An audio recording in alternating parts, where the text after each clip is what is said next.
you some content. So we saw those silos of material outside. That's flowing into the building through that central loading system.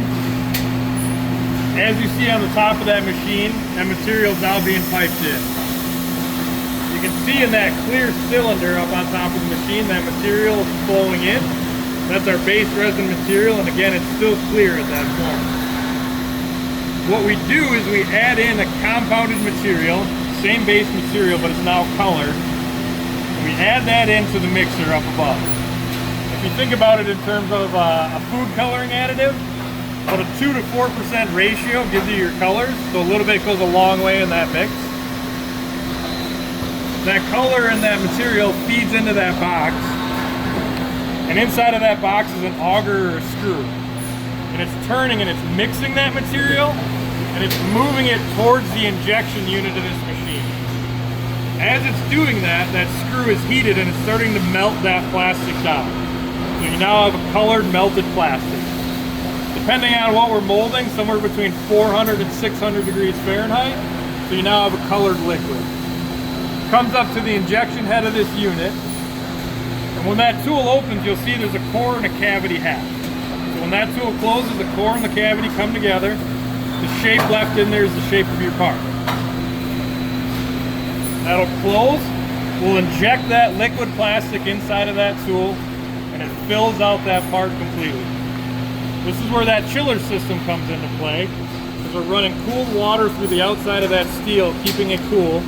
So as that plastic goes in there, again, somewhere between 400 and 600 degrees, liquid form fills out.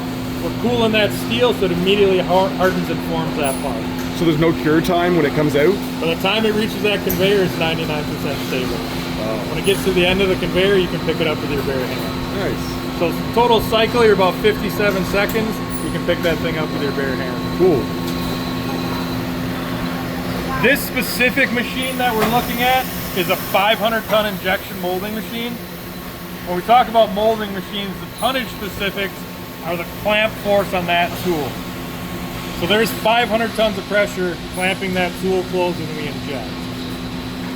If you guys have ever seen a plastic part that has some of that extra material on the outside, that can actually happen if you're under tonnage on your press.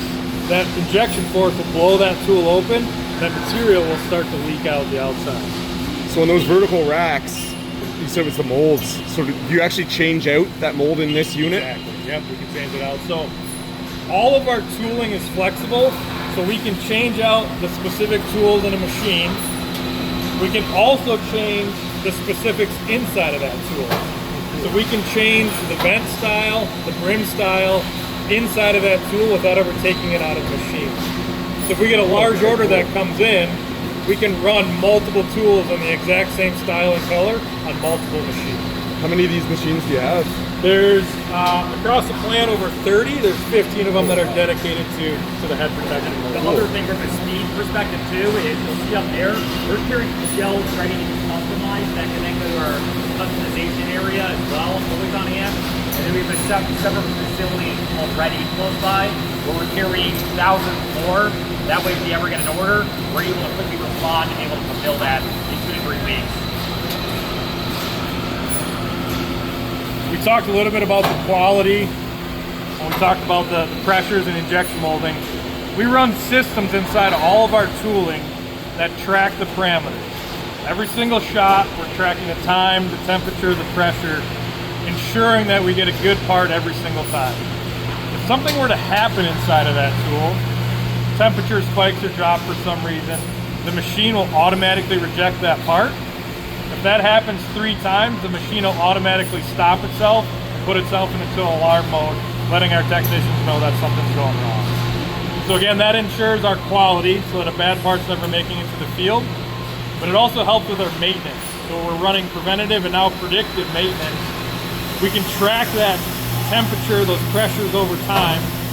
If things change inside of that tool, say temperature's starting to climb, but we're not into a category where we're making bad parts, we can take this tool out, service it in-house before we ever get into a failure category for that part. I think the most important thing for us is failure is not an option here. This is a life or death type of product. We have never brought out a failed product in the field. Everything is tested, make sure that we're good in every batch, which you'll see in our test lab later as well. But it's always safety first, and that's the most important thing that comes to any of our products. How often do you guys have to pull from the line for sampling for QC? So we'll take a look at it in the quality lab. When we're molding, you'll see they're packing into those large totes. It equates to essentially 1 every 500 pieces that we're sending up to the lab for testing. Every single batch that's molded, it's molded and packed into those totes, goes into a quarantine area. Those samples go up to the test lab, so every single batch of production is certified before it ever goes to the next stage. The general approach is that a bad part never makes it to the field, as Zach mentioned, because it's never making it to the next stage of assembly or processing, right?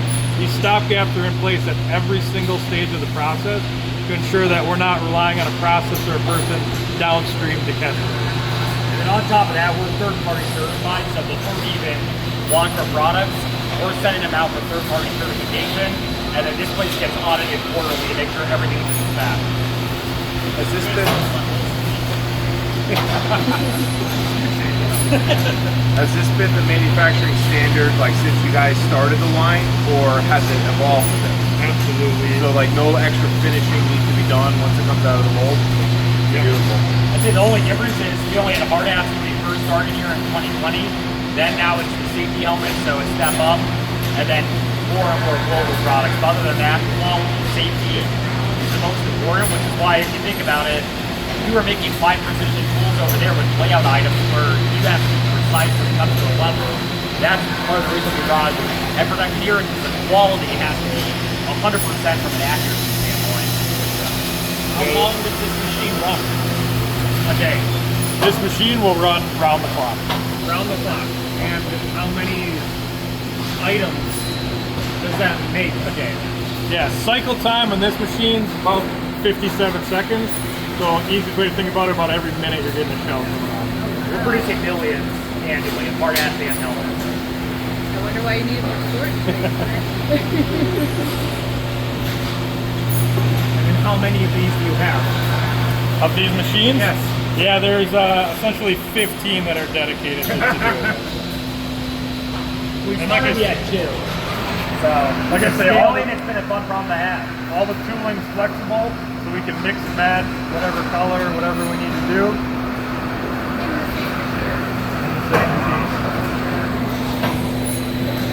So you'll see actually